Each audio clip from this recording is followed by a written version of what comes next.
Welcome to the Integration Station. I'm Naturally Ashley, your host, here to guide you down the rabbit hole into the world of psychoactive plants, frogs, and fungi.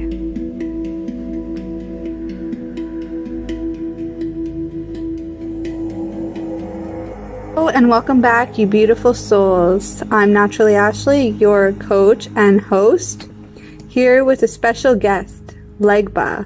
Legba is a retreat leader based in Mexico, and on today's episode, he's going to talk about how DMT saves lives, what retreats look like in Mexico, as well as the future of psychedelics, how they allow us to heal and connect. Also, his personal mission, which I think is going to be really cool. So you'll learn about DMT in this, a little bit about mushrooms, and then afterwards we also are doing a collaboration with AfterSkool. So we brought in some videos from them talking about the science of SSRIs versus psilocybin, and DMT dreaming, the importance of sleep, some lessons from Ram Dass and Terence McKenna too. So this is a really great episode. I can't wait to get started. Without further ado, let's go. You're listening to the Pace Radio Network, here at paceradio.net. The views expressed by the individuals during this broadcast are their own opinions, and they may not be the same as those of their group or other organizations they may be involved with. Hello, welcome back, you beautiful souls. I'm Ashley, or Naturally Ashley, your host here at the Integration Station, and I've brought an amazing guest for you guys today. His name is Legba. On Instagram, you can find him as Legba Psych. Amazing stuff that he's doing in the mushroom community right now, and really excited and been inspired to share this work for a while, because down in Mexico, like, who doesn't want to spend some time down there? But there are tons of retreats, and this guy here, he's going to tell us a little bit of what that looks like right now and what he's doing to, keep it very unique to him and, this grassroots movement. So I love that.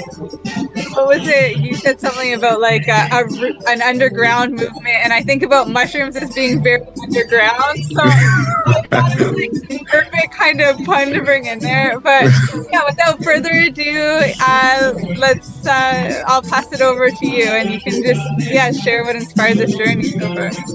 Well, hi everybody. My name is Legba. Some call me also Terence.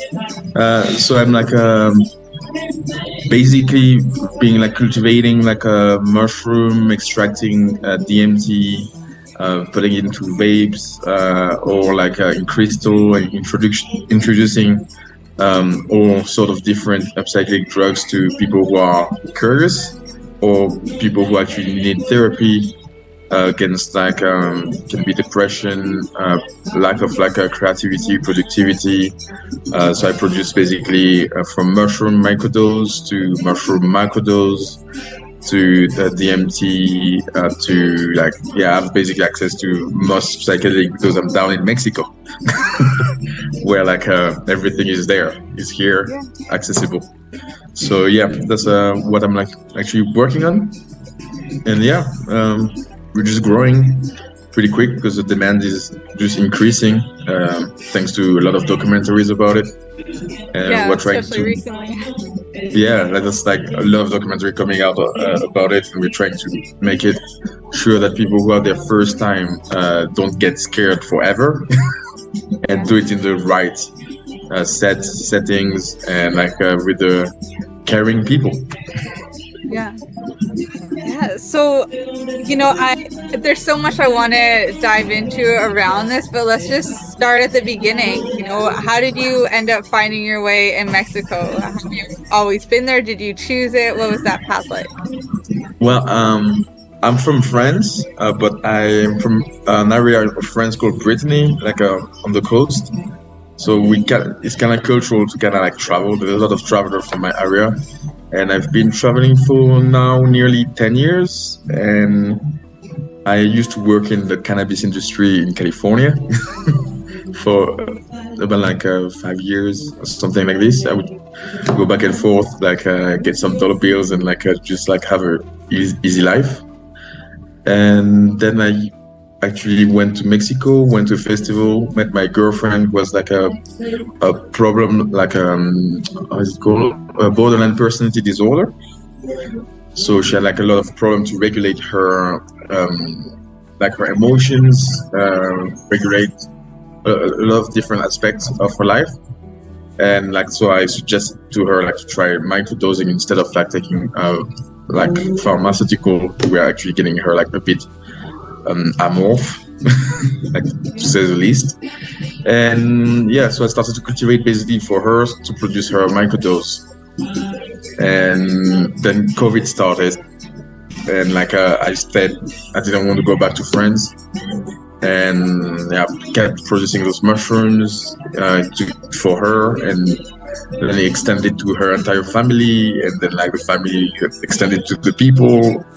So yeah, I had like a lot of introduction, like let's say with families as well, kind of something like this, and it grew for the reputation. Probably because I probably have like a different. I try to don't be like how we say too much into I'm a guru or anything. It's about the medicine, and I just make sure you are alive at the end of the experience.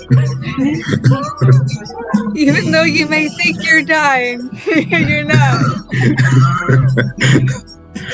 It's cannot demystify to undo all the. Like the preconcepts people have about psychedelic. I consider it a birthright. So I'm just trying to make sure like people have access to it at least once in their life, to do it in a perfect setting. And like if they want to keep doing it, then they can do it. Like yeah, I love that too. And you've really worked with it from the bottom up, doing mycology, and it was a really personal why. It was to help your loved ones, and I think that that's something so beautiful that's happening with psychedelics, is that it is helping families come together because of all the stigma. It's the conversation starting inside the home, inside of the families, and that's how it's spreading. I think that's more powerful than word of mouth, and one of the reasons why there's been such a huge shift in consciousness lately is because love's coming back into the family as well as into the soul of the individual, and it's such a good way. I mean, in my case, like the family of my girlfriend, basically like the father is totally like not really in this, like he's a golfer, and he's like really in the capitalist world. Like for him it would be like a hippie thing to take mushroom, but he's so actually cultivated like a big amount of mushroom at his place. so he opened up to it and like actually like gave it a shot, tried, everything went pretty good because he has no problem doing it now, even when I'm not here like to supervise, or his daughter is not here, they can do it in couple. He did it with his daughter, and like I mean like also I think doing it with your family, I was able to witness how sometimes when you're under like this state of conscious, you can like connect to people to nearly like almost telepathy. So I think it's even easier with like a daughter and mother actually connecting to this level. I witnessed this a couple of times already, so yeah, I think it's good for families. Yeah, absolutely. And I get what you're saying about the telepathy too. I think anybody who's really worked with some of those larger psilocybin doses, or even DMT, you know that it's in existence. We've seen glimpses of it. Yeah, I believe because it's your family and like it's your flesh and blood, you might access each other mind easily. It's just like it's not we lost this kind of generational way of doing a medicine of this psychedelic medicine, but like I think it will eventually come back. You can't like hide something that huge for that much time. Yeah, absolutely. I love that. So tell me more about your retreats now. What is it that you're doing? How, just walk me through the process, because I know you do a bit of preparation and the experience, and then you're doing some therapy work afterwards too, and this is setting you apart as well. Yeah, but well, since I graduated from anthropology and sociology, and also like I'm like lacking just like one unit like to actually be a psychologist. But like yeah, I'm really like but into like the human science kind of thing, and like people ask me like starting to ask me like for therapy, especially people who are like depressed with like a resistance to medicine, like to pharmaceutical antidepressant. And so I started to actually give like a consultation, and from the consultation, because they are resistant to what like everyone, like every legal organization wants you to take, which is antidepressant and SSRI and all that.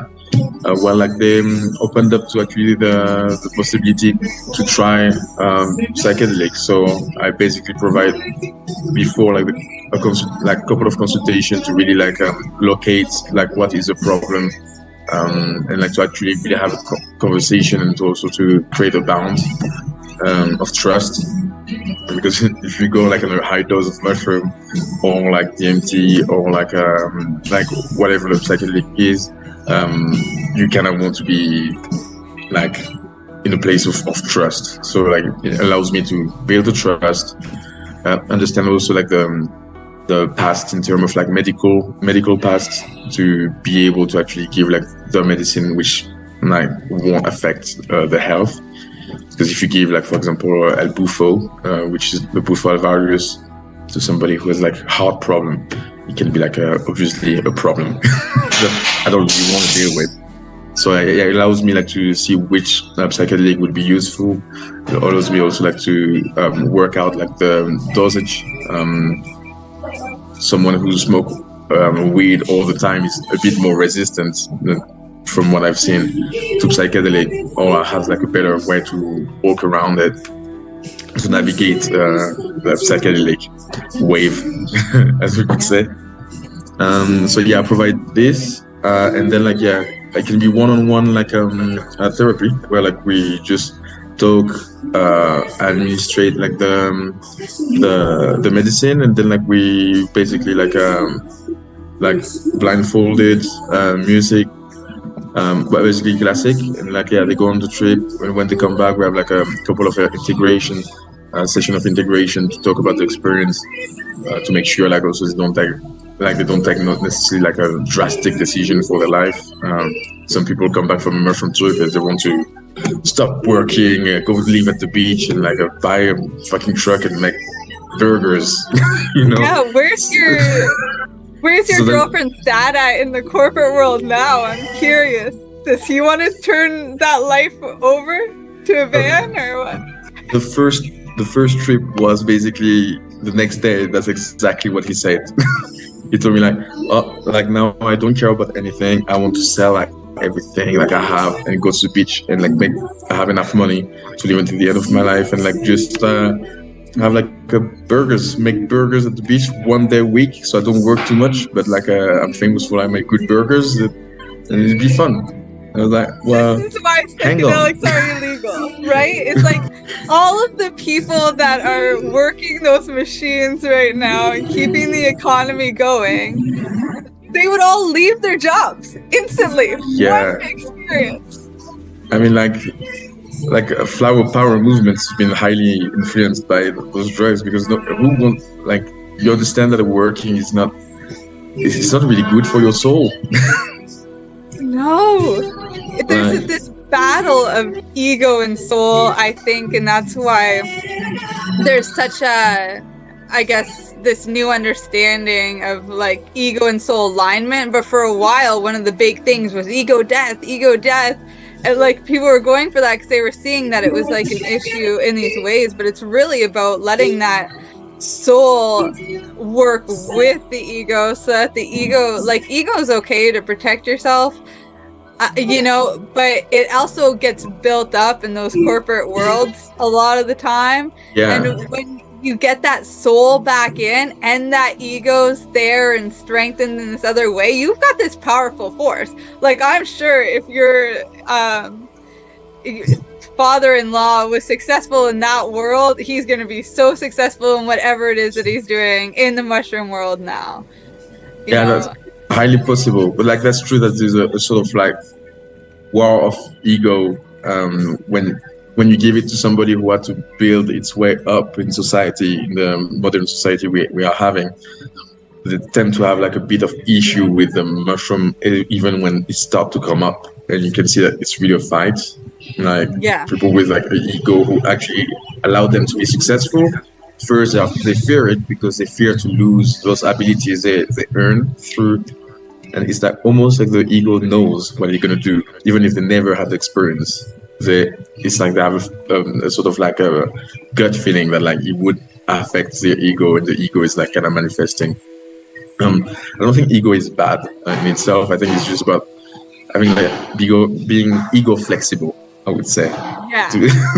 To be able to have an ego when it's necessary, and like to be able to put it down when it's necessary. Like, ego is good to defend yourself as an individual, but a lack of ego allows you to connect with like your community, like the people around you, and whatsoever. So it's about being flexible. I believe that it depends on people, but like, yeah, I've seen also as like clients who would have like would be like a bit like scared of psychedelic, because they would be like, for example, cocaine addicts, which is exactly the opposite of mushroom on a term of scale. They are at the other end of the spectrum.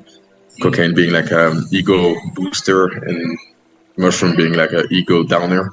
So it's a bit interesting to see how the ego can really affect the approach to psychedelic. But I think it's good to be able to do both. Yeah, you can almost think about it like how Alan Watts said, it's the whole point of dancing is a dance, and it is this ego of like soul and dance, and it can be this beautiful work of art. It could also be Fight Club where you're beating yourself up. It could also be where it turns into a martial art where you're able to protect yourself in a way like Ali was, he was a dancer, that's why he was so good at what he did, and so, I like to think about it that way, is that there is this dance and harmony that comes of it when you're doing the work, but of course that first initial experience is so life-changing, and every experience afterwards is too, it's beautiful to know we have that opportunity to keep reliving or rebirthing, And I think it's an important option. Like, we should be allowed to actually explore our minds. That's the most powerful tool we have. The only thing we don't pay for. We should be able to explore it, and don't be like governed by people who don't want you to limit yourself in a cage. But like, it really depends on people. My point of view is like personal, but I do believe that I might hold a bit of truth in the fact that we should be able to have those experiences. The same way we are able to love, to hate, to have fights. It's like we just have one life, so why would we waste that option? Yeah, and Terence McKenna had so many amazing points about that too. He brought in the Bible at one point and was saying that Yahweh was in the garden, and I guess Eve overheard him say, don't eat from. We don't want them to eat from the fruit of the tree, because then they'll be just like us, more God-like, more tapped into that God within, which is what entheogen means, and kind of the basis of psychedelic as a whole is tapping into that, with that part. And every religion said that. Every religion said that, God was within us. A lot of other philosophers said that too. And obviously it's a matter of belief, but I always thought that was a powerful thing to think about. Is it a matter of belief or a matter of experience? Yeah, that too thing.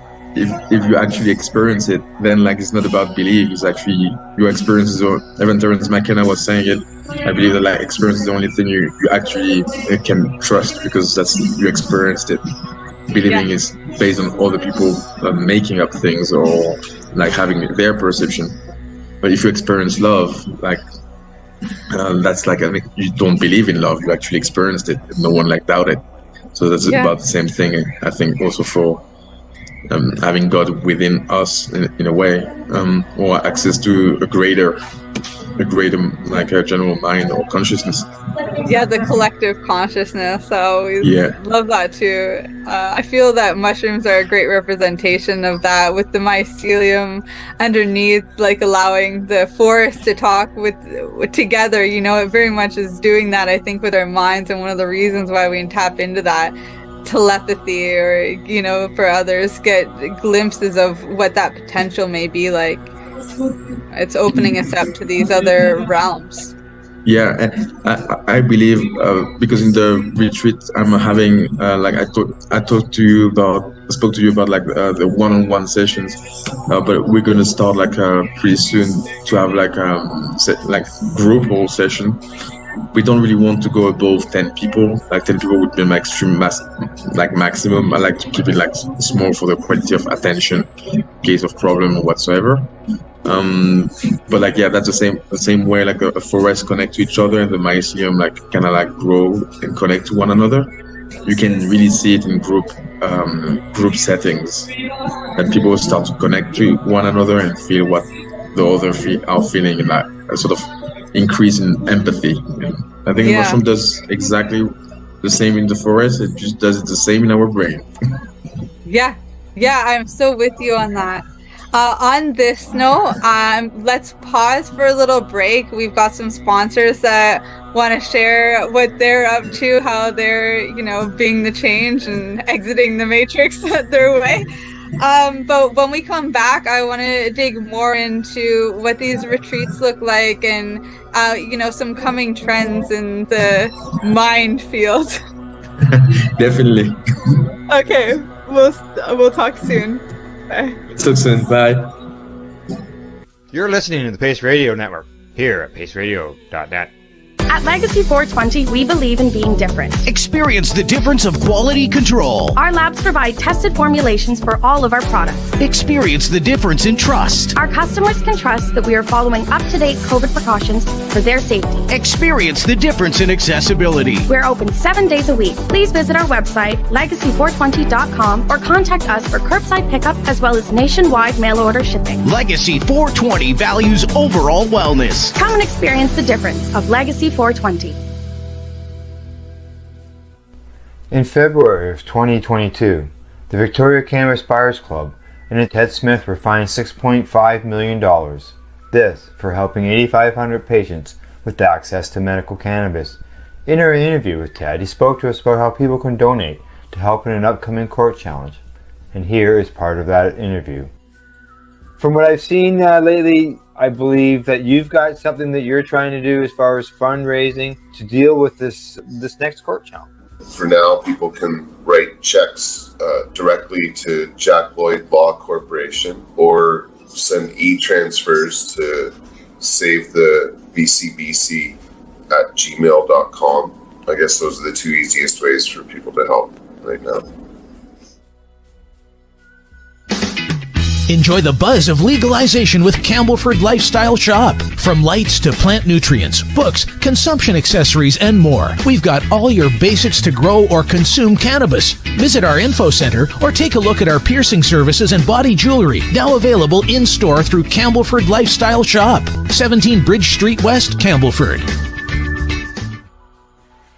Growing your own cannabis is easier than you think. Whether you're growing for recreational or medical purposes, BMA Hydroponics has everything you need to succeed. From the standard 4-plant recreational systems to the latest cutting-edge hydroponic equipment, BMA can customize your package and do it at discount prices. Visit BMA Hydroponics at 404 Maitland Drive in Belleville and ask us for a free estimate. Or call 613-967-9888 and we will give you an estimate over the phone. The only way to go.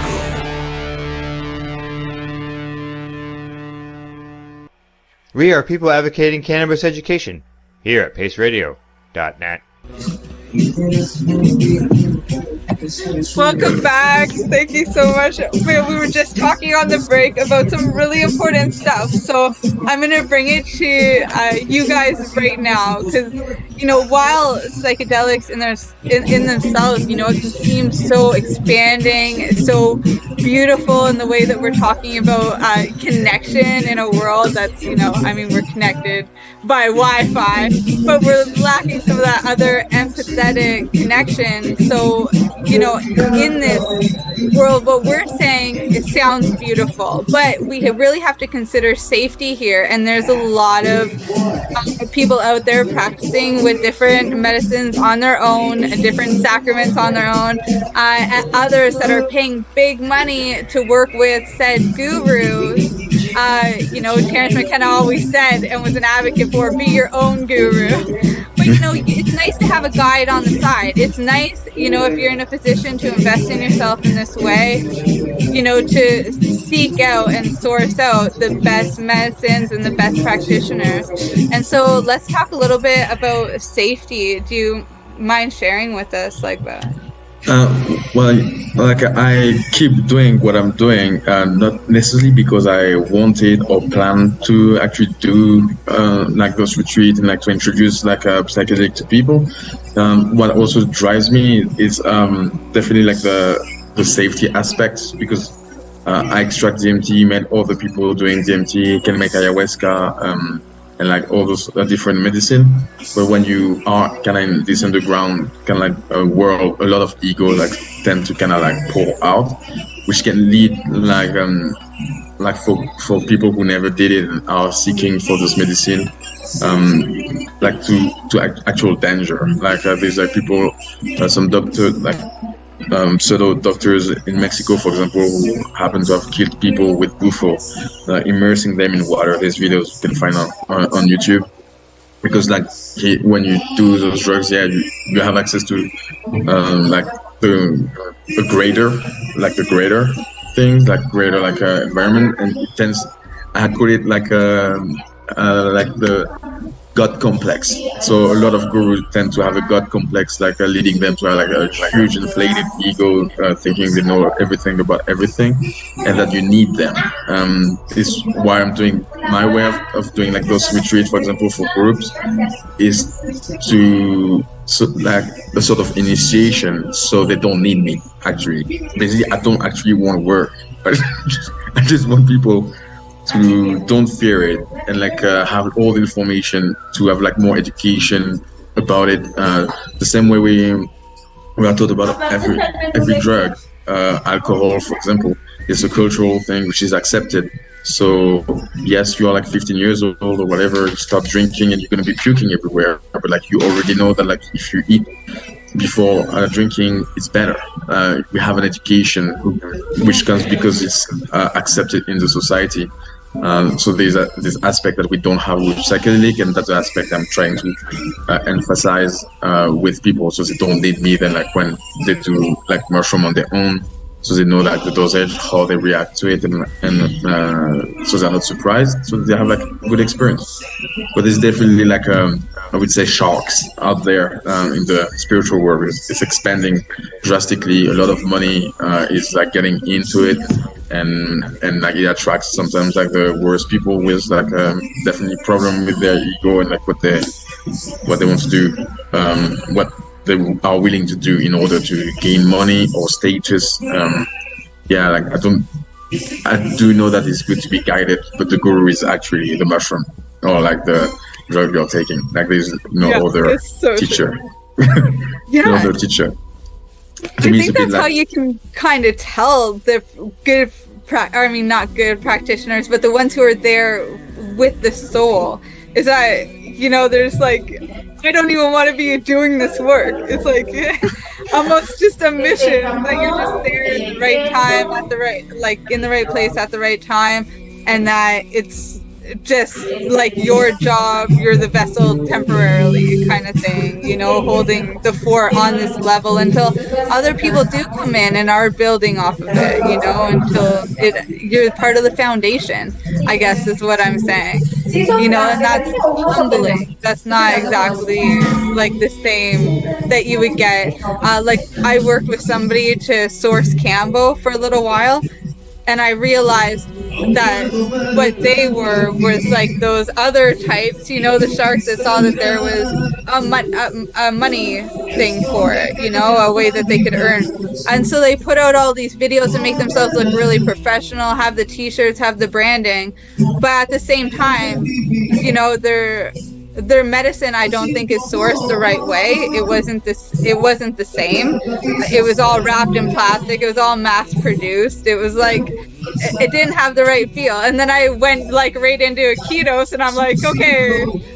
And now I'm sourcing it from like the best place that I could. But at the time, you know, I was like, you know, I think I just got stuck in the trap too. I'm like, I want this, and this is easy, and this is how I'm going to do it. And it was the wrong decision. So what kind of tips would you give to people yourself?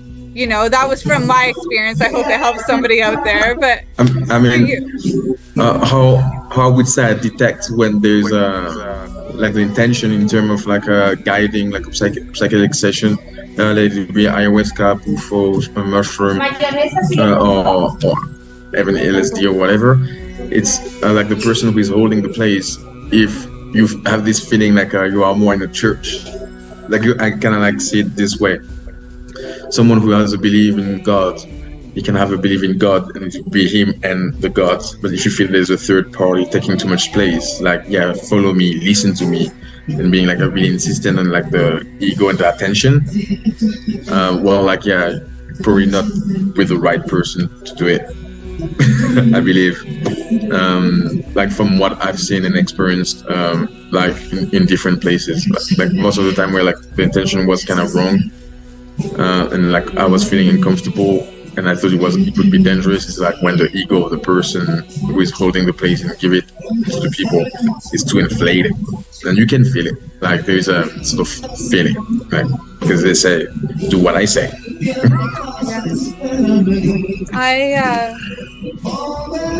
I know you're working with different medicines, mushrooms. You started with your girlfriend, doing mycology, getting her into microdosing. What got you into it? Like the thing I discovered every psychedelic at a specific moment of my life. But the first psychedelic was peyote. When I was 18 years old, I went to travel through Mexico, and it kept being a recurrent theme. And I had like a anger problem, but like, yeah, I would tend to be quite violent or have like extremely violent reaction. And I found peyote in the desert, been introduced to it, and then like it kind of like changed my way of seeing things. Actually like faced my anger, like my rage, and tamed it like in one trip. So it was like pretty drastic, and every drug I kind of like met them at perfect moment of my life. DMT I was suicidal, so I wanted to kill myself with the strongest drug I could get from the dealer. I was back then living in Australia, extremely depressed and like suicidal. So I wanted to basically kill myself with drugs. So I asked my dealer the strongest drug he had, and he didn't. He gave me like crystal and told me like, yeah, smoke it like crack. And I was like, oh, good, like let's go, like death. And yeah, I was not wrong. That was death, but that was DMT. So I was still alive. That wasn't a dealer. That was a friend. That was a guru. So yeah, basically this guy kind of saved my life, and I don't know where he is. I remember how he looked like, but like, yeah, and 6 months later, like I was not drinking, not taking drugs, doing anything, and like got all my life on track thanks to DMT, who scared the shit out of me. When I was like, what the fuck is that? I just went to another planet, and things were actually interacting with me. They were looking at me, and it was like extremely strange, but like, yeah. So I recommend it to people who wants to kill themselves. Try like first a taster, which I would call a good trip of DMT. Yeah. And so there are different types of DMT, and I know you're making some yourself. Can you guide us through like what the different kinds are and what it is that you're doing, why you just do it that way? there's a 5-MeO DMT, which is like can be done like in lab, but like is essentially like extracted from like a Bufo alvarius, which is a toad that you can find like in the Sonoran Desert. This is, you are not having it in your body, so it's like a venom, which is why I don't really want to work with it, because it can, like, depending on the people, if you don't really track the health, and like there's like, I don't want to take too much risk with this one.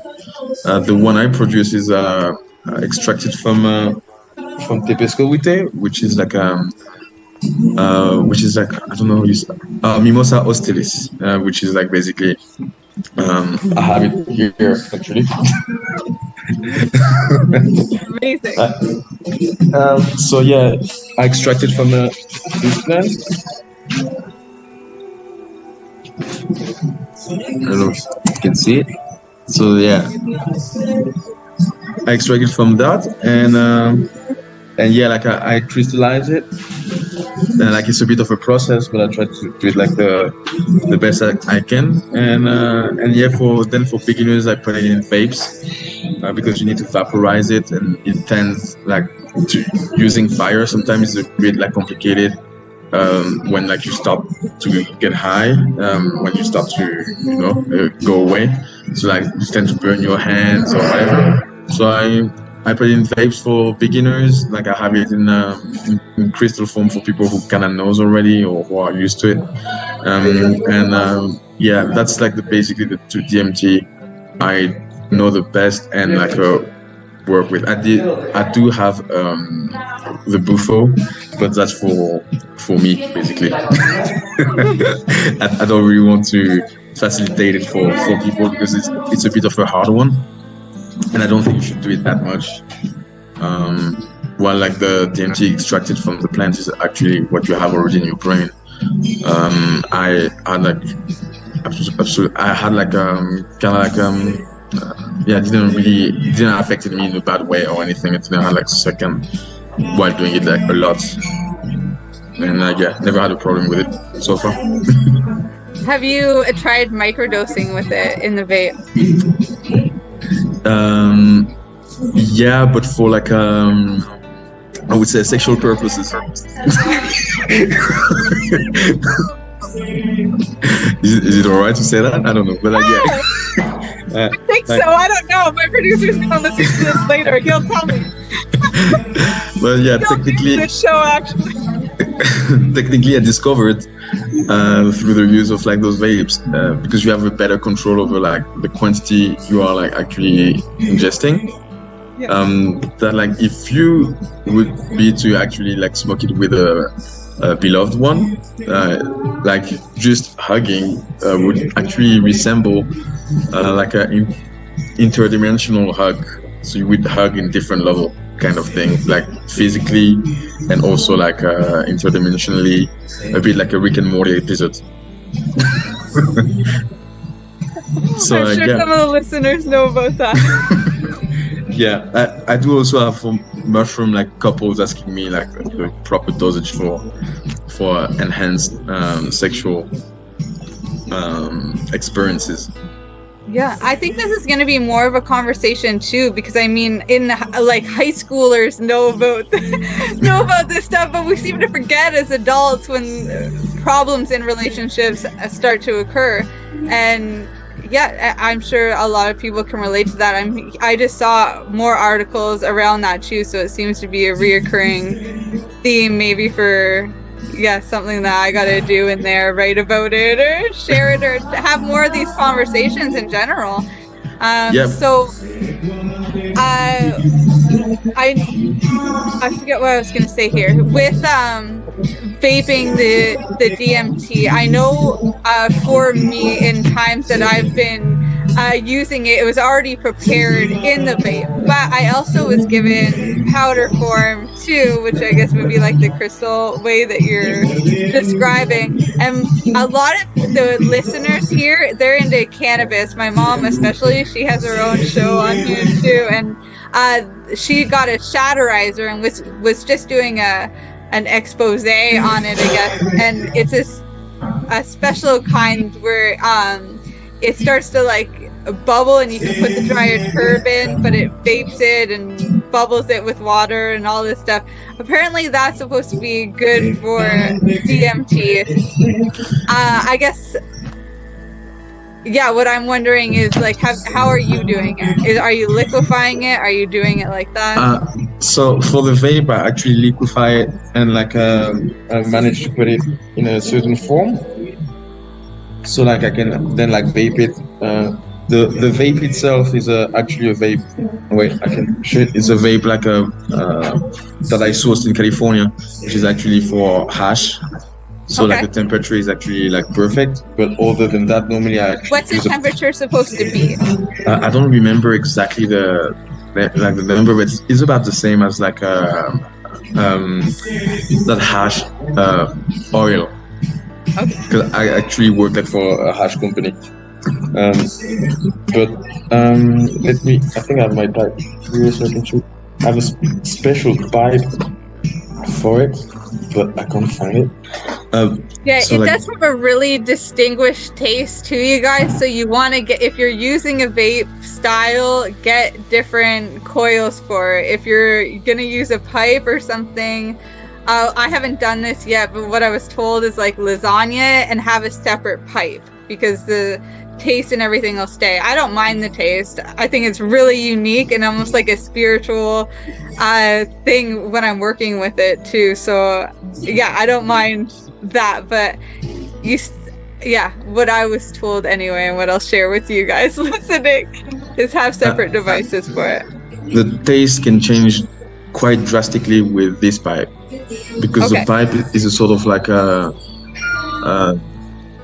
a crystal, so it actually cooled down like in this part like the smoke, so it comes with a really different taste like the what you would smoke in a bong or anything. That's what I'm actually using. Here there's like a volcanic stone, so actually you don't put anything here, you put everything inside a chamber. Let me open it.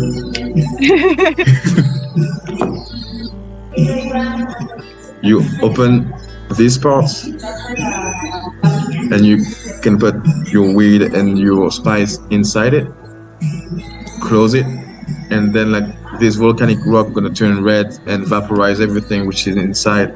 All the smoke gonna pass through this, which is like a cold sort of stone, and all the smoke is actually much cooler, which allows also like to actually taste. It almost tastes like flowers. When I discovered this, I was like, oh my god, that was like a El Dorado of DMT for me. Can you share a link for that to me? Just text it over. I'll attach it in here for anybody looking for something like that. I'll send a link for the Shatterizer too, because that's what my mom's community's been talking about. There's always a way. It took me a long time to actually be able to, like when I started DMT, I was smoking in a jar. So I would put the jar on the gas with all the spice, close it, wait till it was full of smoke, and then poke it with a straw and smoke it. But like, yeah, now I'm more elaborated than before also. So yeah, everything changed.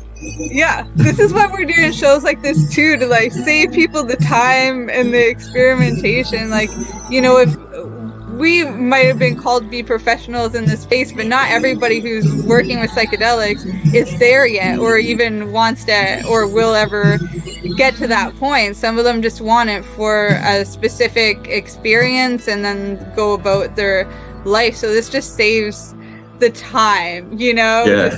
You're listening to a few conversations and getting what you need so you can go down your own rabbit holes. Yeah, I mean, I think it's good to be able to share it, to spare people the time like of our own failures. Exactly. Like you don't. Like, I failed so many times with DMT smoking. Like some horrible stuff happened, like just me smoking incorrectly, and but now like I learn like as much as possible, and because it was actually good for me, like to actually do it for myself. And then like I'm like, well, I'm being asked to help other people. I'm like, well, like I'm gonna happily do it because I know how bad you can fuck up. I love that you're so humble about it too, and bring the humility in. And I'm so grateful that you shared everything that you have with us so far. I'm curious, is there anything else that you think is going to be important for any of our listeners when it comes to working with DMT or psilocybin or peyote, psychedelics in general, on this journey? I think taking your time is like one of the, like, especially for DMT, I think taking your time, really like having breathing exercises before, and like really taking your time to be in this like a mind place where you're calm. And also like for any psychedelic, taking your time to really see with who you're going to do it, with which practitioner, what kind of reputation, and like to really get a feel of how the person is, to don't rush into it, but really to let your guts do the work, so you actually go with the right person, and like to actually connect with them. Like, so if you feel it's like mostly about money or business, there's a lot of people going there, I would recommend you probably like to give it a bit more time. It will come to you when it needs to come to you. Yeah, I'm a true believer in that too. Like, I've been working with mushrooms for 20 years now, but that was my main one, other than cannabis, which I really do think about like as a herb or a tonic more so than in the psychedelic space. It's definitely on the tonic side of things. But it's, you know, it's a beautiful plant. And then we have psilocybin I've been working with a long time. Campbell came into my life about 5 years ago, and that's not even really on the psychedelic spectrum either. A lot of people don't consider it one. I definitely do. And then DMT the last 2 or 3 years. So even though I've been in this space a long time, I'm still also a newbie when it comes to a lot of different medicines. I mean, there's other stuff I've dabbled in along the way, but you know, it's not the same as committing to a path. Like, these 3 medicines, they really impact me. They really showed up at the right time. You know, I was really guided to each of them, and I think that's really important. I think about that too, like when I'm foraging or working on a garden. It's like I'm not going out and saying I want to do all of this here right now. I'm going out every single season, and I'm dedicating myself to find one thing in the forest and to learn about that one thing. And year after year, it's that compound effect, right? I really believe that's important with any medicine and any kind of educational or spiritual tool. You know, you really have to put it into practice. It's a lot of work. It's not just saying, oh, I'm going to go do DMT and here's how, and now I'm just going to do it and now it's done. It's like, no, it's not done. Now it's different. and most of the time, like if you do it in the rush, like the medicine itself would slap you really hard. Yeah. So I have like a few friends who got like vapes from me, and like actually wouldn't take the time to calm down and do it with alcohol and cocaine, and like be like, yeah, let's go, and smoke it, and then they would be like, whoa, like I really have to respect it because it scared the shit out of me, and now like I'm scared of doing it. I was like, yeah, you take your time, don't do it with cocaine, or like I mean, like, yeah, you could do it with cocaine, but at some point it will definitely like slap you, because there is I don't know, I used to be extremely more like scientist kind of based, with especially what I studied, like anthropology and sociology, based on the fact, but because I experienced like a DMT world, I can say that like, yeah, there's entities out there who probably would take it as disrespect. They don't really want to mess with aliens. So take your time. And some people don't even have any experiences until they are ready with some of these things too. Like the McKenna brothers, they say it's not for dumb people. Dumb people don't get anything out of it, you know. But if you're called, then follow that path, you know, and follow each one as it comes. I think that's why it's important to do the preparation, the intention, then the experience, and then there's integration. You know, you can think about it like a rebirth, like the last book I just put out too. You know, it's like the birthing is the experience, but you still have that 9 months of preparation. You still have the midwives to deal with. You know, and then there's the integration. That's all the parenting. And then the grandparenting. You know, it goes on for a long time. It's important to be honoring these steps, to have respect and reverence for these sacraments that have literally been on this planet, you know, before us, and have been growing symbiotically with us for, you know, forever. Yeah. And yeah, like also like a point is like it's not a solution to the problem you have. It can like solution problems you are having, but coming in with a lot of expectation of like, yeah, I'm struggling with this and I want this to be solved, so I'm going to do the ayahuasca retreat, and then when I come out, I'll be fine. It's like, no, it doesn't.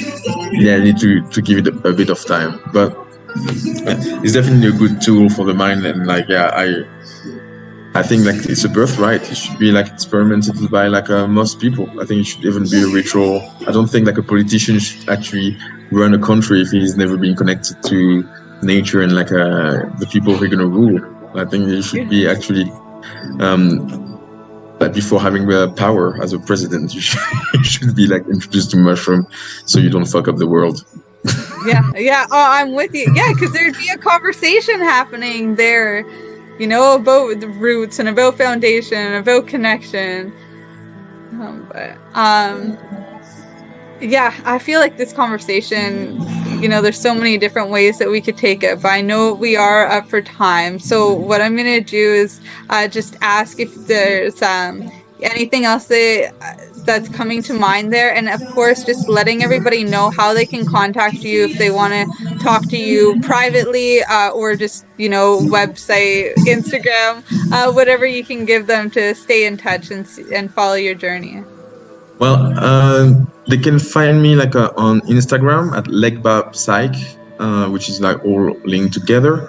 We also have like a website page, which is like kind of like it's in process. It's almost finished, but like yeah, you still can contact us over there as well, or actually have information about like what documentary has been out and all those information, and also what we are doing in like a retreat and different retreat we are having, and therapy, which go Legba Saibin, all attached, legbasaibin.com, and Facebook Legba Psych everywhere. Amazing. Yeah, and I'm going to link all that stuff below too, or at least the main ones, everybody. If you want to send me everything, I'll put it all in. But yeah, it just makes it easier, anybody who's listening in. And then, yeah, I guess my very last question, and I do this at the end of every show, is if I was to give you a dandelion and that dandelion granted you one wish, what would it be?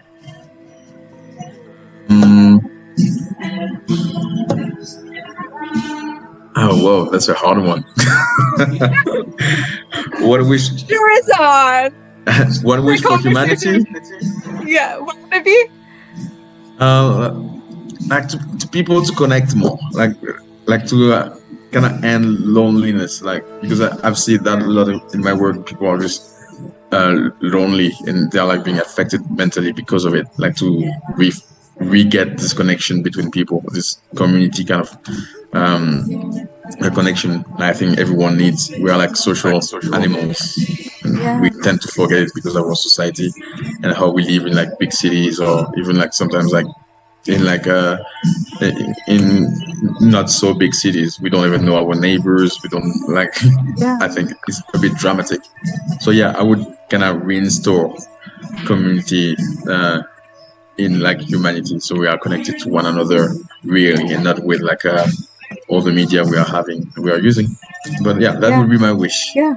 Thank you so much. And you know, it really brings it full circle, because we started today talking about how, you know, mushrooms were bringing families back together. And I really do believe that this is where it starts. It's just in a conversation with your loved ones, and that ripples out, and it does build community. It builds family. It's a network. It's the mycelium network. the World Wide Web. Definitely. Well, like, yeah, that would be my wish. So I could like get out of this job. Thank you so much for your time. Like, gonna make sure everybody can access you and all the wonderful things you're doing, and we'll stay in touch for sure too. Thank you so much. Thank you so much, Ashley. Thank you for having me. Have a good day. Bye. Yes, you too. You're listening to the Pace Radio Network here at paceradio.net. At Legacy 420, we believe in being different. Experience the difference of quality control. Our labs provide tested formulations for all of our products. Experience the difference in trust. Our customers can trust that we are following up-to-date COVID precautions for their safety. Experience the difference in accessibility. We're open 7 days a week. Please visit our website, legacy420.com, or contact us for curbside pickup as well as nationwide mail order shipping. Legacy 420 values overall wellness. Come and experience the difference of Legacy 420. Growing your own vegetables, flowers, or even medicinal plants can be a challenge without the right equipment and proper know-how. At BMA Hydroponics, not only are they your urban horticultural experts and suppliers, but their staff holds the customer's needs paramount to making a sale. Family-owned with decades of experience and knowledge, they offer free advice in person, by phone, or email. BMA Hydroponics wants to ensure you have the advice you need, which is why you'll find tips and tricks on different ways to grow, like wick, ebb and flow, drip, or aeroponic system, as well as other helpful links at bmahydroponics.com. If you can't find what you're looking for, just let them know, and they'll do everything they can to get what you're looking for. At BMA Hydroponics, each staff member also possesses a federal exemptee MMAR license, making their strong suit empathy, experience, and dedication to their customers. Because when you know how to grow, you'll have results that make you proud. BMA Hydroponics in Belleville, Ontario. Visit bmahydroponics.com. Let's share PACE everywhere. That way it can help create peace. People everywhere advocating cannabis education. CP operates a medicinal cannabis signing clinic. If you want to grow your own medicinal cannabis and are located anywhere in Canada, then I'd like to suggest that you give them a call. They can be reached at 1-613-967-9888. That's 1-613-967-9888, and grow on with CP. Enjoy the buzz of legalization with Campbellford Lifestyle Shop. From lights to plant nutrients, books, consumption accessories, and more, we've got all your basics to grow or consume cannabis. Visit our info center or take a look at our piercing services and body jewelry, now available in-store through Campbellford Lifestyle Shop, 17 Bridge Street West, Campbellford. PACE Radio is the People Advocating Cannabis Education Radio Network. We are people advocating cannabis education here at paceradio.net.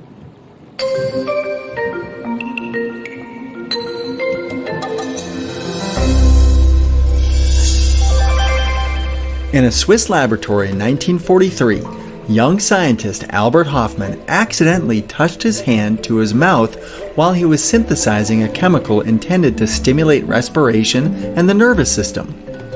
After ingesting the drug, he realized he had made something far more potent, what we now know as LSD.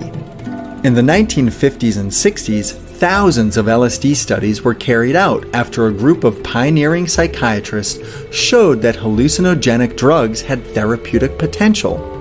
It became the age of psychedelics.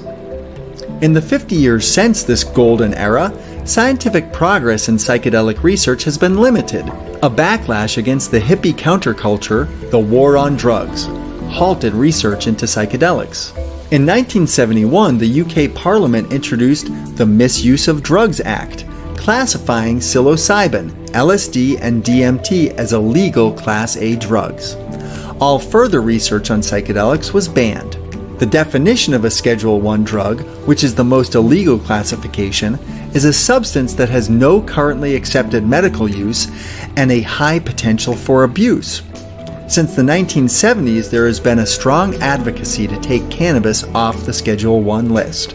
Cannabis has been found to improve many health issues, such as seizures, sleep disorders, and arthritis. Although cannabis still remains on the Schedule I list today, the evidence is so strong in favor of medicinal marijuana that it has become legalized in over half the US states and many countries around the world. The legalization of cannabis has opened the door to re-examine the possible medical benefits of other currently illegal substances, like psilocybin mushrooms, LSD, MDMA, and DMT. The first new studies in over 30 years are finding that these so-called dangerous drugs can have a profound positive impact on mental health when used properly. Depression is a growing problem, and antidepressants continue not to work for up to half the people who take them. A recent study examined the treatment of 20 patients suffering from depression. Half took antidepressants and half took psilocybin. After 3 months, the antidepressant effects were found to be greater for those taking psilocybin than for people taking typical antidepressants and therapy. Patients said they went from feeling totally disconnected with themselves and the world to connected, and from repressing and avoiding emotions and memories to accepting them. Unlike antidepressants, which are taken daily, psilocybin therapy would take place a few times over a series of months until the patient decides that they no longer need it. Neuroscience suggests that psilocybin causes the default mode network, the part of the brain that is active when you're not focused on the outside world, to temporarily deactivate. The DMN is known as the safe network, for it is the part of the brain that ruminates and worries. The DMN is protective and considered evolutionarily adaptive, but it can become overly critical. When this occurs, people ruminate and worry more, bringing out depression. Psilocybin can make these brain communication pathways hyper-flexible. Following a therapeutic dose of psilocybin, patients start developing new habits and get out of the depressive cycle. In most cases, only a few sessions of psilocybin are needed to bring about permanent change. Other research has found a similar positive impact on depression with the use of LSD, DMT, and ketamine. The push for more research on psychedelics is growing fast, but we still need a much deeper understanding before this becomes mainstream.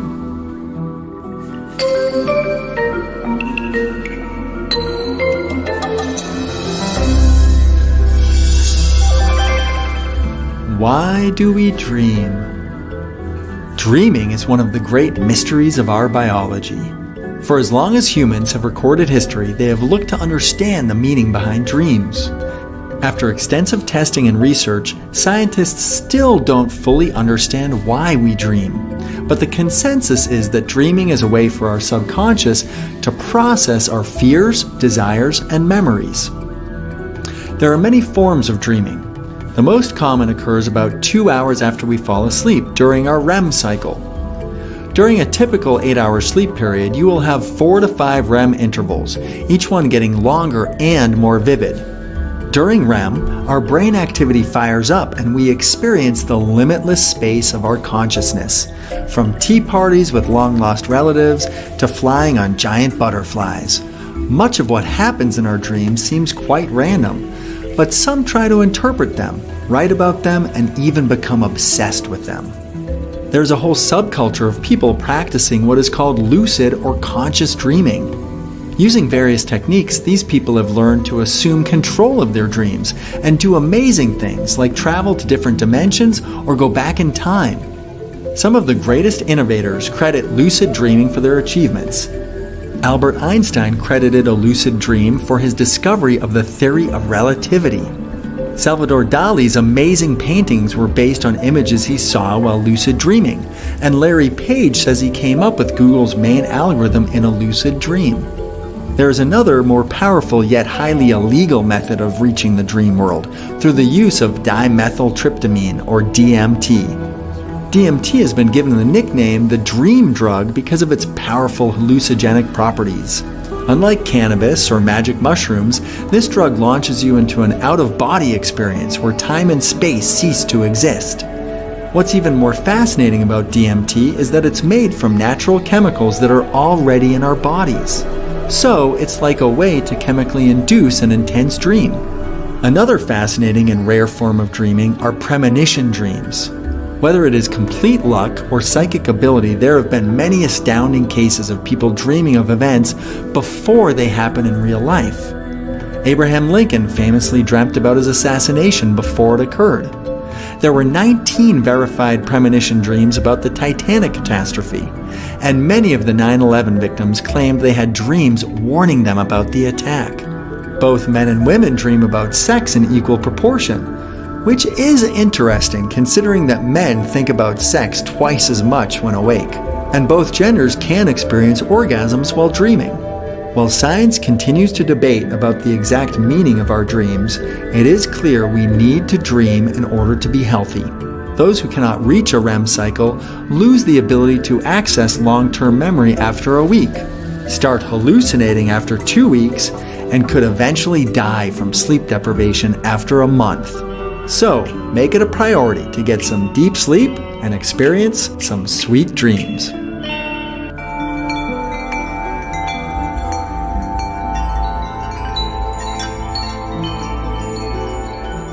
One of the things that has changed in me is that I have begun to fall in love with the universe. And it's hard to talk about that.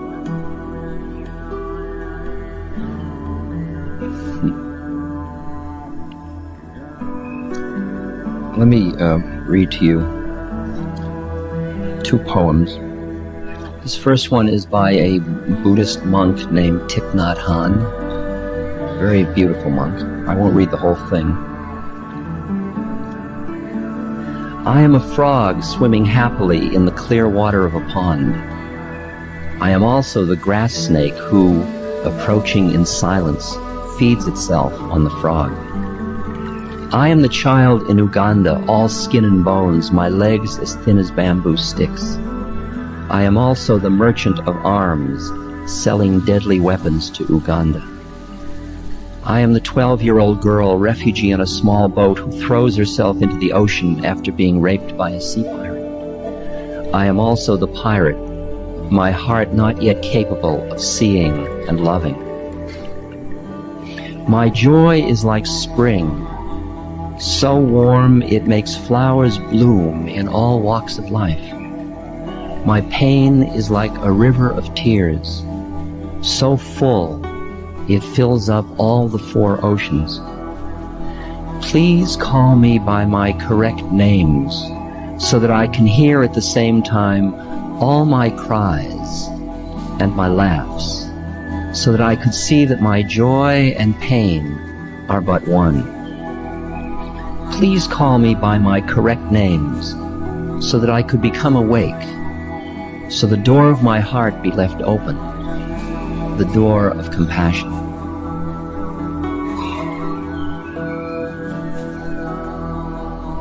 All my names. The quality of love has no boundaries. There's no other in love. There is us at one level, and at the deeper level there is only I. We are merged in love. Call me by my true names. The other quote is still in dualism, but it's on the edge. It's a quote from the poet Kabir.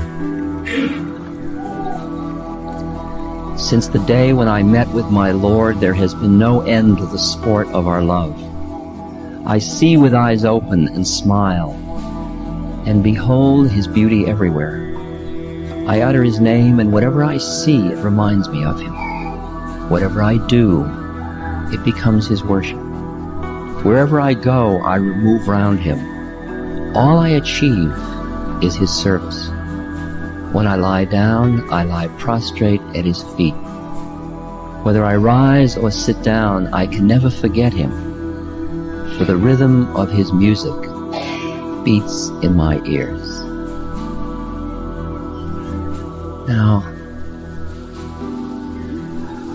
in the states of awareness, where you see there is one, there are no boundaries, there are no separatenesses. And then as that one starts to come into form as separate, you look at the separate forms it has taken with a quality of awe and wonder when you're looking from there. When you're looking from the point between what's called the form and the formless, right at the edge, and you look down at form, or out at form, or up at form, I don't know, there's no direction. You look at form, you see the absolute awful beauty of form. And you see, as Plato talks about it, the law that you appreciate as what you call God oftentimes is just all form in law. It's all lawfully related. It's called the Tao in Chinese, the way of things. It's the way in which all forms are related to all other forms. And you look and you see it's perfect. You can look in physics or chemistry or astronomy or astrology or psychology or music, or wherever you look, you begin to see that forms are related all to all other forms, all in lawful ways. It gets interesting when you get down to quarks and things like that, but everything above that looks pretty wrong. And there is an interesting term when you look at the way in which those things are all lawfully related. You say, it's perfect. My guru in India used to say to me, Ramdas, don't you see it's all perfect? I'd say, perfect? Perfect? What about Bangladesh? What about Africa? What about tyranny? What about violence? What about greed? Don't you see it's all perfect? Can't you step back for a moment from your humanity to see the way of things? Can't you see the way it's all lawfully unfolding? The question is, have you the courage to see what you're seeing? Or does it seem to take away your humanity? Because when you look and you say it's all perfect, the problem is it's so impersonal. Somebody falls down in front of you and you say, karma. See, there's no warmth to it. But if you come down into your human heart, the pain is unbearable. Because there is so much suffering everywhere. And you look and there's rape, and there's child molestation, and there's ecological insensitivity, and there's tyranny, and there's terrorism, and there's... Which one is it first? Starvation, the homeless. Who is it? Where does your heart go first? And what most people do is they close their heart down and they armor it to protect it from the immense amount of suffering. They armor it with their mind, with thoughts, with a web or a net or a veil of thought that armors the heart so that they don't get hurt and overwhelmed by the immensity of the suffering. Because you know how when your child hurts, you give anything. And the quality of the heart is, the heart has no boundaries. My heart goes out to you is the expression. The heart will give. The heart doesn't know boundaries. The mind knows the boundaries. The heart says, here, take my automobile, take my apartment, take anything. And the mind saying, now wait a minute, be reasonable. And there is an interesting dialogue that goes on within us. And so this armoring protects not only our hearts from the amount of suffering outside, but it protects our separateness from our heart, which would give away our separateness. It would give away everything. Give away everything. And so the interesting question is, how do you keep your heart open in hell? And what does it mean to be in love with the world? And what does it mean in action?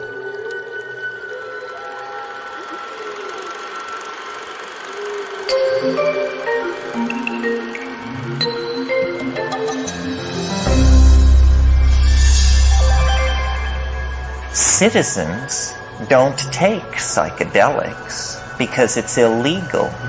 Neither do marionettes. Neither do robots.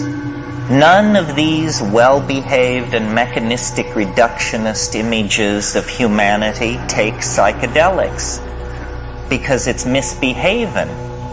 Misbehaving is a great sin. In fact, it's enshrined as the first sin. You'll regard that the psychedelic issue was there in Eden, and somebody misbehaved. and then they got tossed out forever and their children's children into the chaos of history. It's interesting to read in Genesis why this was. It was because they will become as we are, says Yahweh. They will become as we are if they eat of the fruit of the tree of knowledge.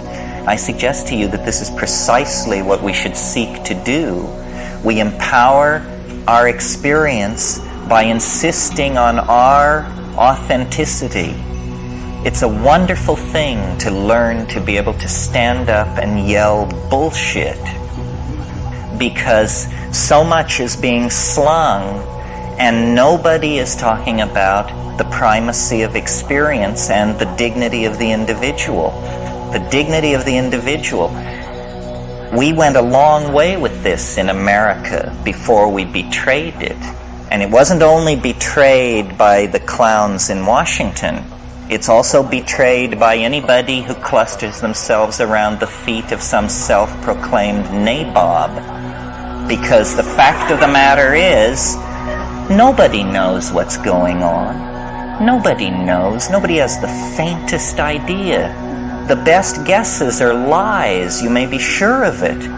And so to pretend that one human being will lead another out of the dark night of ignorance and into the shining light of truth is ludicrous, absolutely grotesque, a product of this empowering of the human image that has gone on through several thousand years of dominator culture.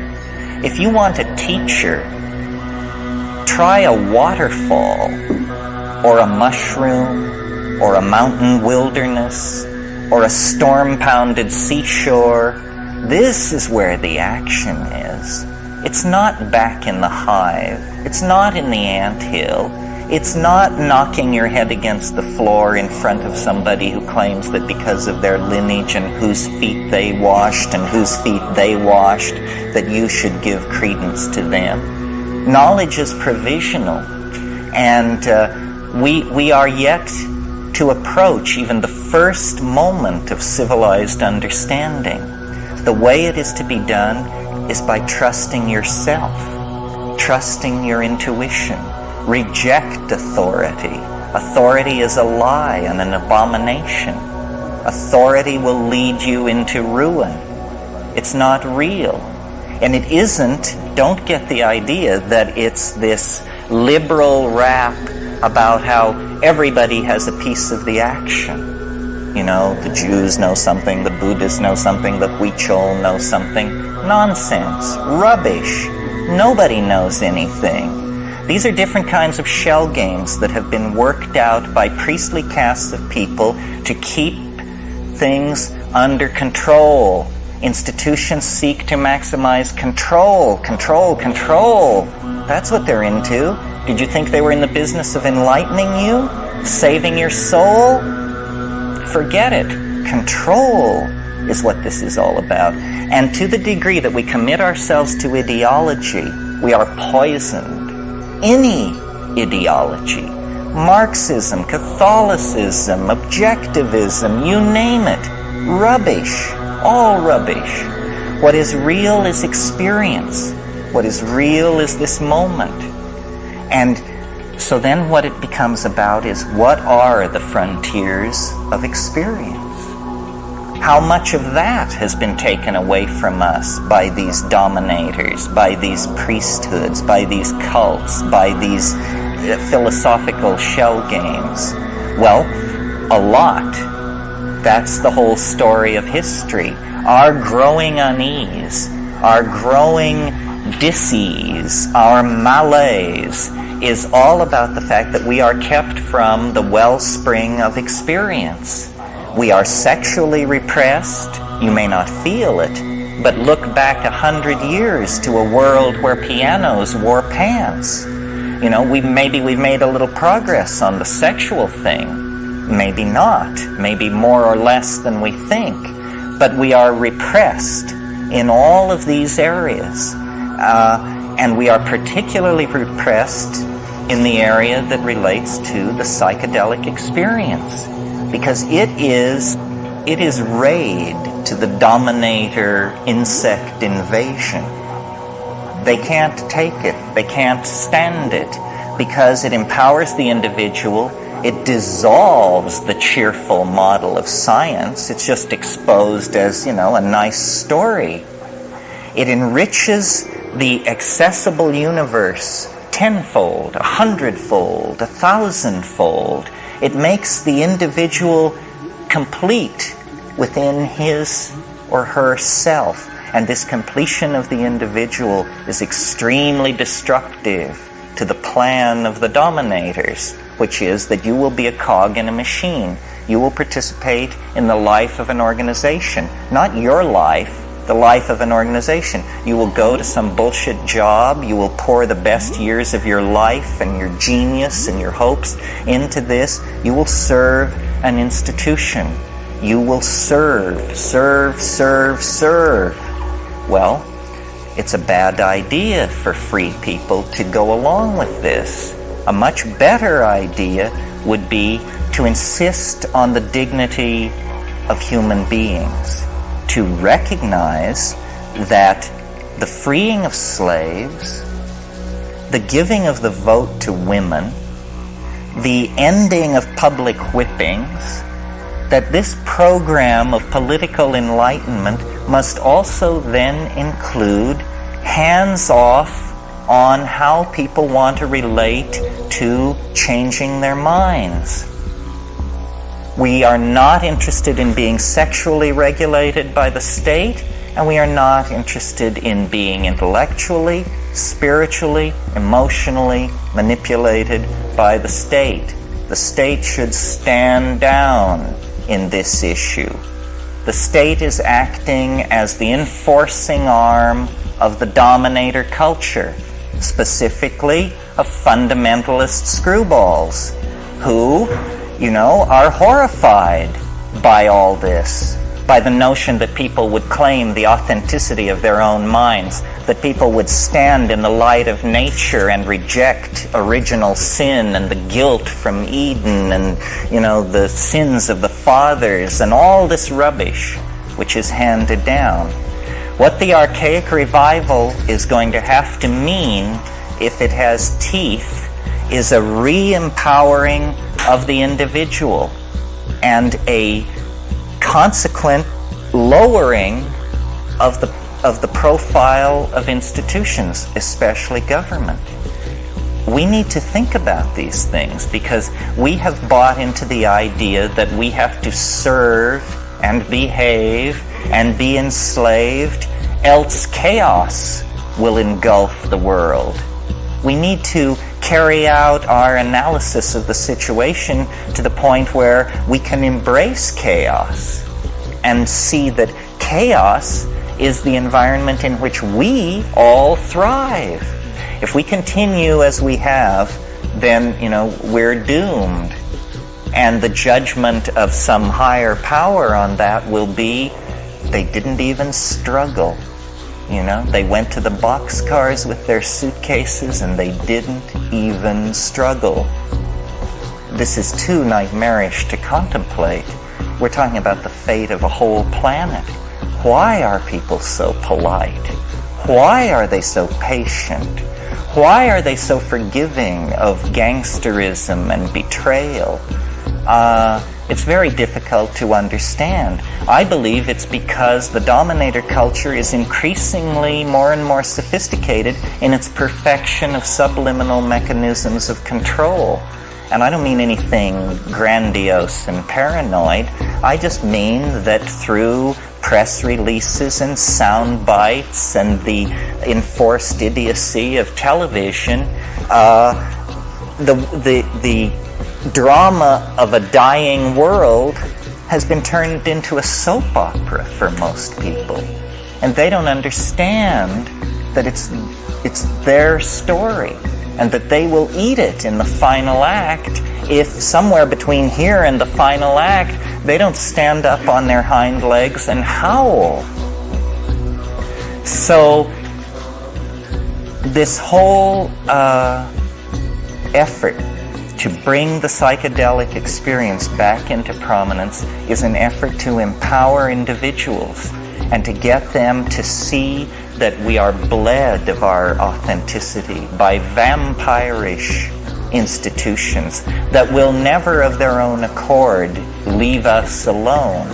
There must be a moment when the machinery and the working of the machinery becomes so odious that people are willing to stride forward and throw sand on the track and force a reevaluation of the situation.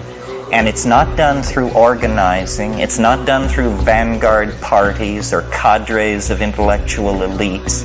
It's done through just walking away from all of that. Claiming your identity, claiming your vision, your being, your intuition, and then acting from that without regret, cleanly, without regret.